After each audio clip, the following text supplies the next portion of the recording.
But as we discussed at the opening of the first hour, it's been a brutal week for the residents of Orlando. The assassination of the Voice finalist named Christine Grimmie was followed by the massacre of partygoers at that Orlando disco, and then the tragic story, of course, of the two-year-old boy who was wading in shallow water near a Disney World resort when he was taken by an alligator. James Shillinglaw is editor-at-large with Travel Market Report. He writes on the travel market.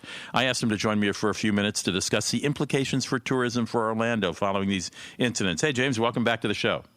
Hey, Rudy, how are you? What do you think? What's your prognosis for Orlando? Short-term decline or nothing? I've been talking to some folks down there, and they obviously are prepared to take a little bit of a hit based on these incidents, and specifically the tragic shooting of 50 people, 49 people actually, which is now the most in American history. Right. But clearly, and then to have that the alligator attack on top of that, I think, the biggest thing here is that shooting. But I am one who thinks that it may be a temporary setback to Orlando tourism. I don't think people are going to just not go there anymore. If anything, it tells Americans that it can happen anywhere. And, of course, it's happened a lot in the United States over the past few years. So that if you're worried about going to other places in the world, maybe you just better forget about that, too, and go ahead and go travel.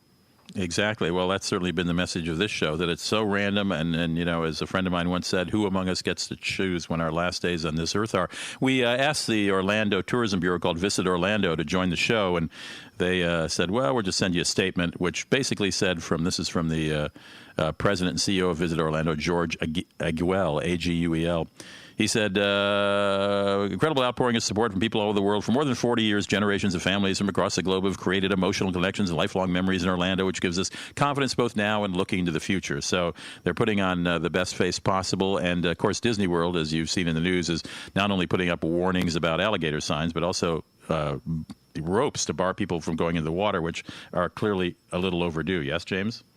Yes, I would agree there. I've been down in that resort, and I've been in many other resorts, and they do say no swimming, but it clearly is not, something indicated there are going to be alligators in the water, even though you would think that would be the case. They'll fix it, and it's a tragic case again for this poor family, but hopefully it's not something that's going to be repeated. But again, I would go back to saying the clear tragedy is the 49 people shot in the nightclub in Orlando.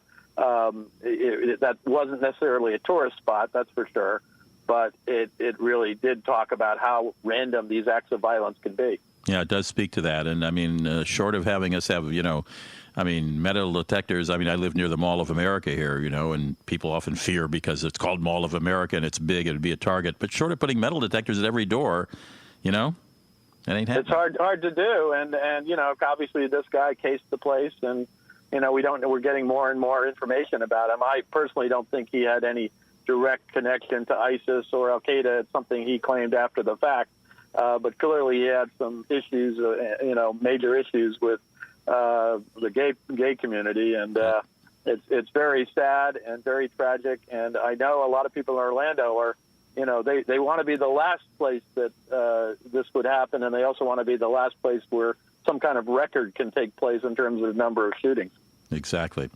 I couldn't agree with you more, James. Thank you. James Shillinglaw, thanks for stopping by. He's editor-at-large with Travel Market Report, a friend of the show, a friend of mine, actually, and he writes about the travel market.